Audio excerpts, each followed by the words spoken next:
ఆర్యవైశ్యులకు ఏం చేశారో చెప్పి తర్వాత చంద్రబాబు నాయుడిని విమర్శించాలని టీడీపీ నేతలు అన్నారు. డాక్టర్ బిఆర్ అంబేద్కర్ కోనసీమ జిల్లా రావులపాలెం టీడీపీ క్యాంపు కార్యాలయం వద్ద జరిగిన మీడియా సమావేశంలో కొత్తపేట నియోజకవర్గ తెలుగుదేశం జనసేన బీజేపీ ఉమ్మడి ఎమ్మెల్యే అభ్యర్థి బండారు సత్యానందరావు, రాష్ట్ర టీడీపీ వాణిజ్య సెల్ అధ్యక్షులు దూండి రాకేష్, ఆకుల రామకృష్ణ పాల్గొన్నారు. ఈ సందర్భంగా రాకేష్ మాట్లాడుతూ వైసీపీ కుల రాజకీయాలలో ఆర్యవైశ్యులను బలి చేయొద్దని హెచ్చరించారు. ఆర్యవైశ్యులు అంటే సౌమ్యులని, వ్యాపారం చేయడం తప్ప రాజకీయాలు చేయడం తెలియదని అన్నారు. చంద్రబాబు నాయుడు ఉదాహరణకు చెప్పిన మాటను కులాల మధ్య చిచ్చుపెట్టే విధంగా వైసీపీ నేతలు తయారయ్యారని అన్నారు. రావులపాలెం పోలీస్ స్టేషన్లో ఉన్న 20 గంజాయి కేసులు దేనిని చూపిస్తుందని అన్నారు. రావులపాలెంలో దొరికిన గంజాయి ఎక్కడిదని ప్రశ్నించారు. 40 ఏళ్ల చరిత్ర కలిగిన రావులపాలెం ఛాంబర్ ఆఫ్ కామర్స్ ను భ్రష్టు పట్టించారని అన్నారు. చంద్రబాబు నాయుడు హయాంలో పేద ఆర్యవైశ్యులకు జరిగిన మేలు నేటి వైసీపీ ప్రభుత్వంలో జరగలేదని అన్నారు. చంద్రబాబు నాయుడు వ్యాఖ్యలను వక్రీకరించి వైసీపీ నాయకులు రాజకీయ పబ్బం గడుపుకోవద్దని టీడీపీ నేతలు హెచ్చరించారు. కరెంటు బిల్లులు కట్టగా మీటర్ పీకేసిన చూడండి, అట్లా కాలిపోయి ఎలా మీటర్లు పీకేసారో చూడండి. చూడండి సార్, ఈ రోజు పరిస్థితి ఈయన పెట్టుకొని ఈ రోజు ఈ చేయడం చేత 89,000 రూపాయలు కరెంటు బిల్లు పెండింగ్ ఉన్న ఛాంబర్ ఏదైనా ఉందంటే ఈ రోజు రావులపాలెం ఛాంబర్ బిల్డింగ్. మరి ఇది ఎక్కడ ఉంది? ఆర్యవైశ్యుల చేతిలో ఉందా? ఎవరి చేతిలో ఉంది? నాగిరెడ్డి గారు సమాధానం చెప్పండి. జగన్మోహన్ రెడ్డి గారు ఏదో ఉత్తరిచ్చారు, ఛాంబర్ తరఫున మీరు నిలబడతా ఉన్నారు కదా. 40 సంవత్సరాల చరిత్ర కలిగిన ఛాంబర్ ఆఫ్ కామర్స్ పరిస్థితి ఈ రోజు ఇది. దీనికి ఏం సమాధానం చెప్తారు చెప్పండి? 89,000 రూపాయలు కరెంటు బిల్ కట్టకపోతే ఈ రోజు వైఎస్ జగన్మోహన్ రెడ్డి ప్రభుత్వంలో మీటర్లు పీక్కొని వెళ్ళారు. అంటే ఒక ఛాంబర్ ఆఫ్ కామర్స్ రావులపాలెంలో ఉన్న వ్యాపారస్తు సంస్థ బిల్డింగ్కే ఈ రోజు ఈ దుస్థితి ఉందంటే ఇంకేముందో చెప్పాల్సిన అవసరం ఉంది. సో కాబట్టి ప్రజలందరూ కూడా బాగా చూస్తున్నారు. సరైన సమయంలో సరైన నిర్ణయం చెప్తారు, సరైన ఆయుధం వాడి బట్టలు నొక్కే సమాధానం చెప్తారో తెలియజేస్తాం. అన్ని వర్గాల అన్ని కులాల వాళ్ళు ఉంటారు.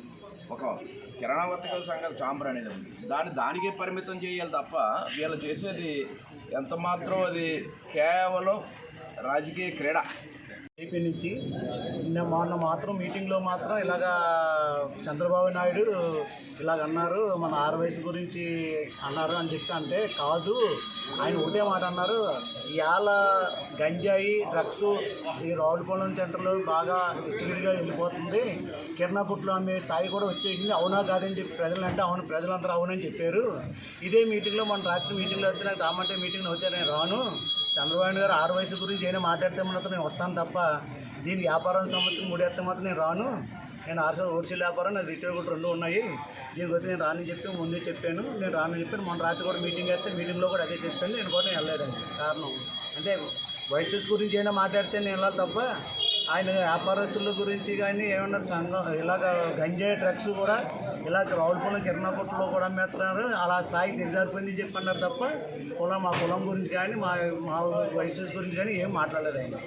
అలాంటి నేను ఇంటికి వెళ్తాను దాని మీటింగ్కి, ఇంటికి సందర్శిస్తాను దానికి. ఆంధ్రప్రదేశ్ ఆర్వైస్ యువజన సంఘం రాష్ట్ర అధ్యక్షుడిగా వ్యవహరిస్తున్నానండి.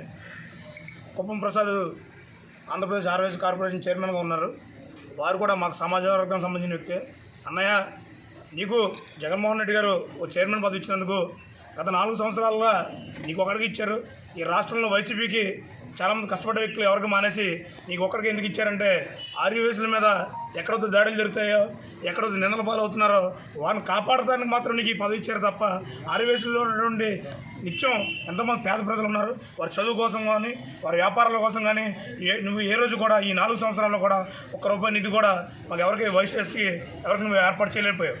కానీ నిన్న రోజున రావులపాలెంలో నువ్వు వచ్చి మాకెవరికి సంబంధం లేకుండా నువ్వు వచ్చి ఈరోజు ఆర్యవైశ్యుల మీద చంద్రబాబు నాయుడు గారు మాట్లాడారని చెప్తున్నావు. నువ్వు ఒకసారి నీకు వినపడకపోతే కనుక ఒక వినికిడి మిషన్ కూడా మీ యొక్క రావులపాలెం ప్రజల ద్వారా, ఆర్యవైశ్యుల ప్రజల ద్వారా నీకు వినిపిస్తాను, తెలుసుకో. ఆయన ఎక్కడా కూడా చంద్రబాబు నాయుడు గారు ఆర్యవైశ్యుల గురించి కానీ, మన ఆర్యవైశ్య సంఘాల గురించి కానీ, ఒక వైశ్య సోదరుల గురించి కానీ అతను మాట్లాడలా. నువ్వు ఏమన్నామంటే చంద్రబాబు నాయుడు గారు ఆర్యవైశ్యులందరికీ కూడా బహిరంగ క్షమాపణ చెప్పాలన్నారు. ఈరోజు మేమందరం కోరుతున్నాం, ఈ రావులపాలెం నుంచి ఉభయ గోదావరి జిల్లాలో నుండి ఆర్యవైశ్యులందరం కోరుతున్నాం, నువ్వు ఆర్యవైశ్యులందరికీ కూడా క్షమాపణ చెప్పాల్సి వస్తుందా రోజు. ఈరోజు ఎందువల్ల అంటే ఆర్యవేశులకి రాజకీయానికి ఎటువంటి సంబంధం లేదు. ఆర్యవేశులు అంటే నిత్యం వ్యాపారాలు, పూజలు, పునస్కారాలతో ఉండి 10 మందికి ఉపయోగపడాలి. ఏదైనా సత్రంలో కానీ, భోజనాలు పెడతంలో కానీ ఎవరైనా చదువుకోకపోతే కనుక ఉన్నతమైన వాళ్ళకి విద్య అప్పచెప్తాను మనకి ఎవరన్నా వైద్యం కోసం ఇబ్బంది పడుతూ ఉంటే వైద్యానికి డబ్బులు అందుబాటు చేయడానికి కానీ ఇలాంటి వాటికి మన ఆర్యవేశ సంఘం సంస్థలు ఉంటాయి తప్ప రాజకీయానికి మటుకి మన సంస్థలు ఉండవు. కానీ ఈ రోజు నాడు నువ్వు ఆర్యవేశుల్ని అనవసరంగా తీసుకొచ్చి నువ్వు ఈ దీంట్లో పెడుతున్నావు అంటే రేపు పొద్దున్న ఇక్కడ వైసీపీ వాళ్ళు, టీడీపీ, జనసేన పార్టీ, బీజేపీ వాళ్ళు, వైశ్యాసులు దెబ్బలాడుకోవాలని నువ్వు పెట్టావా? మన కులాల్లో గొడవలు పెడతాను సృష్టించాలని నువ్వు వచ్చావా? ఒకసారి నువ్వు తెలుసుకో కుప్పం ప్రసాద్ గారు. మీరు మంచి చేయండి కులానికి తప్ప ఇలాంటి తప్పుడు ఆలోచనలతో, తప్పుడు సమాచారంతో మీరు తీసుకొచ్చి ఆర్యవేశంలో చీలిక మద్దతు తేవద్దని మనస్ఫూర్తిగా కోరుకుంటూ, ఈ యొక్క సత్యానందరావు గారు నాకు 2009 నుంచి పరిచయం. ప్రజారాజ్యంలో ఈ నాని గారితో ఇంతో ప్రయాణం చేశాను. ఎప్పుడైనా సరే ఈయన కాపులు, మేమందరం ఆర్యవేశులు, కానీ ఈయన మా సామాజిక వర్గంలో ఉంటారు తప్ప మెత్తగా ఉండి 10 మందికి సహాయం చేసే వ్యక్తే తప్ప ఆ ధోరణులు ఎప్పుడూ ఉండరు. అది నువ్వు తెలుసుకో. ఈ యొక్క రావులపాలెం వచ్చినప్పుడే మీ యొక్క ఎమ్మెల్యే ఎలా ఉన్నారో, మా ఉమ్మడి ఎమ్మెల్యే గారు ఎలా ఉన్నారో కూడా నువ్వు తెలుసుకుని మాట్లాడితే మేమందరం ఎంతో ఆనందపడతాం. కానీ నువ్వు ఆర్యవేశులకు ఏం చేశారు? వైసీపీ ప్రభుత్వం ఆర్యవేశులకు ఏం చేస్తుంది? నీ ఒంగోలులో ఉన్నటువంటి, నీ నియోజకవర్గంలో ఉన్నటువంటి, నీ ఊరిలో ఉన్నటువంటి వ్యక్తి ఒక ముస్లిం సోదరుడు కొడుతున్నప్పుడు నువ్వు ఆ రోజు ఎక్కడున్నావు తెలుసుకో. అలాగే నీ పక్కన ఉన్నటువంటి ఎర్రగొండపాలెంలో ఒక వైశ్య సోదరుడు హత్య జరిగినప్పుడు నువ్వు ఎక్కడున్నావు? ఇలాంటివన్నీ కూడా మేము అడుగుతా అనుకుంటాం. కానీ నువ్వు సాటి సోదరుడు కాబట్టి దీన్ని మేమేం అనలేకపోతున్నాం. కానీ నువ్వు ఒక్కడి మటుకు గ్రహించానా? నువ్వు వైసీపీ ప్రచారం చేసుకో. వైసీపీ ప్రభుత్వం ఇలా చేస్తుంది, మేము ఇలా చేస్తామని చెప్పు. మేము చెప్తాం. చంద్రబాబు నాయుడు గారు గత ముఖ్యమంత్రిగా ఉన్నప్పుడు ఏం చేశారు? ఆర్యవేశులకు ఎంత సహాయ సహకారాలు అందించారు? లా అండ్ ఆర్డర్ ఆర్యవేశుల కోసం ఎంత బాగా పనిచేస్తుంది? ఆర్యవేశులు ఎక్కడ ఏదైనా ఇబ్బంది పడ్డారా? ఇక ఓపెన్ ఛాలెంజ్ జుండి రాకేష్ గారు నీకు ఎన్నోసార్లు చెప్పారు. నువ్వు రాని దానికి నువ్వు ఒక్కడే వైసీపీలో ఉన్నటువంటి పెద్ద పతిథిలాగా వచ్చి నువ్వు ఆర్యవేశుల కోసం చెప్తున్నావు. నువ్వు అదొకటి మానుకో అన్నాను. భవిష్యత్తులో ఇంకా మంచి స్థాయికి వెళ్ళాలి. ఈ తప్పుడు దోవలో ఆర్యవేశం చీలిక తీసుకొచ్చే విధంగా నువ్వు చేయొద్దు. ఇక రావులపాలెం నియోజకవర్గంలో ఉన్నటువంటి, కొత్తపేట నియోజకవర్గంలో ఉన్నటువంటి ఆర్యవేశులందరికీ కూడా నా యొక్క విన్నపం, రేపు రానున్న కాలంలో బీజేపీ, తెలుగుదేశం, జనసేన పార్టీ ఉమ్మడి అభ్యర్థి అయినటువంటి మన సత్యానందరావు గారికి ఆర్యవేశులు అందరూ కూడా ఏకతాటిపై వచ్చి మీ యొక్క అమూల్యమైన ఓటు ముద్రను సైకిల్ గుర్తుకే వేసి వారిని అఖండ మెజారిటీతో కీలక పాత్ర ఆర్యవేశులు వహించాలని మనస్ఫూర్తిగా కోరుకుంటూ సెలవు తీసుకుంటున్నాను. ఈ జగన్మోహన్ రెడ్డి అనే వ్యక్తి ఎవరైతే ప్రస్తుత తక్షణ కాబోయే మాజీ ముఖ్యమంత్రి జగన్మోహన్ రెడ్డి అనే వ్యక్తి, ఇతను అధికారంలో ఉన్నంతసేపు డివైడ్ అండ్ రూల్ ఇదొక్కటే అతను నేర్చుకున్న పాఠం. అందరినీ కూడా విభజించు, పాలించు. అసలు రాష్ట్రంలో వ్యాపారస్తులకు ఏం న్యాయం చేయాలి? ఆర్యవైశ్యుల బాధలేంటి? ఆర్యవైశ్యుల కష్టాలేంటి? ఈరోజు వ్యాపారస్తులు అనేక రకాలుగా ఇబ్బందులు పడుతూ ఉన్నారు. వీళ్ళని అభ్యున్నతికి పైకి తీసుకురావాలంటే ఏ నిర్ణయాలు తీసుకోవాలనే ఇంగిత జ్ఞానం లేని ముఖ్యమంత్రి ఎవరైనా ఉన్నారంటే కేవలం జగన్మోహన్ రెడ్డి మటుకే. మన మందు అమ్మామా, మన సిమెంట్ అమ్మామా, లేకపోతే మన సినిమా టికెట్లు అమ్మామా, మనం చికెన్ కొట్టులో, మటన్ షాపుల్లో అమ్ముకున్నావా, మనం బాగుపడ్డావా లేదా, మనం జిఎస్టీ ఎగ్గొట్టి ఉసికి అమ్మామా, మనం జిఎస్టీ ఎగ్గొట్టి ఇక్కడ మందు షాపులో మంది అమ్మామా, ఏ విధంగా మన సొంత జేబులు నింపాయి తప్ప ఏ రోజైనా సరే ఒక్క వ్యాపారస్తుడి యొక్క బాధలేంటో పట్టించుకోని ప్రభుత్వం ఏదైనా ఉందంటే యావత్ భారతదేశంలో జగన్మోహన్ రెడ్డి మటుకే. ఎన్నోసార్లు ఇతను చెప్పేది ఎలా ఉంటుందంటే, గతంలో చెప్పాడు కులం చూడం, మతం చూడం అంటాడు. ఇతను మైకెక్కి నాది, నా ఇది అంటాడు. ప్రతి చోట కూడా చెప్పేది ఒకటి, చేసేది ఒకటి. రాష్ట్రంలో ఈ 5 సంవత్సరాల్లో వ్యాపారస్తుల మీద, అదేవిధంగా ఆర్యవైశ్యుల మీద అనేక రకాల దాడులు సృష్టించి, అనేక రకాలుగా భయభ్రాంతులను గురి చేసి, ఈరోజు రాష్ట్రంలో వ్యాపారస్తులు లేకుండా దుకాణాలు మూసేసి వారి పిల్లల దగ్గరికి వెళ్ళి సెటిల్ అయ్యే పరిస్థితికి తీసుకొచ్చాడు ఈ జగన్మోహన్ రెడ్డి. మరి నిన్నగాక మొన్న రావులపాలెంలో మా అధినేత నారా చంద్రబాబు నాయుడు గారు మీటింగ్ ప్రజాగలంలో భాగంగా, ఎలక్షన్ క్యాంపెయిన్లో భాగంగా ఇక్కడికి వస్తే అందులో ఆయన ఒక మాట వరుసకి చూచాయిగా చెప్పారు. వ్యాపారస్తులని పొగుడుతూ, వ్యాపారస్తుల్ని ఇబ్బందులు తెలియజేస్తూ ఈరోజు కొత్తపేట నియోజకవర్గం రావులపాలెంలో 3 క్వింటాల గంజాయి స్టేషన్లో మగ్గిన మాట వాస్తవమా కాదా? 25 పైన కేసులు కొత్తపేట నియోజకవర్గంలో నమోదైతే కేవలం 20 కేసులు రావులపాలెంకి సంబంధించిన కేసులే గంజాయి కేసులు నమోదైనవి. అంటే ఇక్కడ ఏం అడ్డాగా క్రియేట్ చేసుకొని దేన్ని చేస్తున్నారు, ఈ మూల ఆ మూల అన్ని చోట్ల దొరికేలాగా తయారు చేశారని చెప్పి ఒకళ్ళిద్దరు వ్యాపారస్తులు ఆ గంజాయి వ్యాపారంగా మెయిన్ వ్యాపారాన్ని అడ్డుపెట్టుకొని చేస్తున్నారని సంబోధిస్తే దాన్ని తీసుకొచ్చి వ్యాపారస్తులకి, కిరాణా కొట్టు అసోసియేషన్కి, లేకపోతే ఆర్యవైశ్య సంఘానికి ముడిపెట్టి ఏదో పబ్బం గడుపుకొని ఆ చలిమంట వేసుకొని మంట కాచుకుందాం అనే పరిస్థితుల్లో ఈరోజు వీళ్ళు దిగజారిపోయారంటే వీళ్ళ దిగజారుడు రాజకీయం ఏ విధంగా ఉందో మనందరం కూడా గమనించాలి.